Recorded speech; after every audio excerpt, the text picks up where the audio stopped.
দাদু ভাই, এবার ভোটের কেন্দ্র আর সিরিয়াল পরিষদ দিয়ে দেখে আয়। দাদু ভাই, এখন ঘরে বসেই মোবাইল দিয়েই জেনে নিতে পারবা। জি হ্যাঁ, অবশ্যই পারবেন। তো কিভাবে করবেন তাই দেখাবো আজকের ভিডিওতে। তো ভিডিও শুরুর আগে জলদি জলদি সাবস্ক্রাইব করে ফেলুন।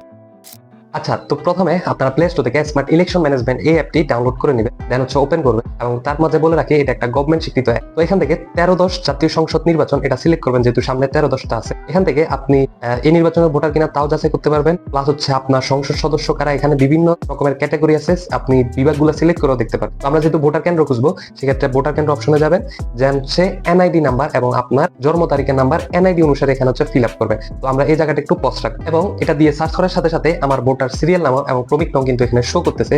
পাশাপাশি আমার কেন্দ্র কোন জায়গায় আছে এটাও কিন্তু এখানে স্ক্রিনে দেখাচ্ছে, আপনারা হয়তো দেখতে পাচ্ছেন, এবং কেন্দ্রের ঠিকানাও গুগল ম্যাপের লোকেশন এখানে খুব সহজে আপনি পেয়ে যাবেন এবং স্বাচ্ছন্দ্যে গিয়ে ভোটও দিয়ে আসতে পারবেন। তো ভাই লোক, আজকের ভিডিও এতটুকুই। এই রিলেটেড যদি আপনার কোনো প্রশ্ন থাকে অবশ্যই আমাদেরকে কমেন্ট বক্সে জানাবেন।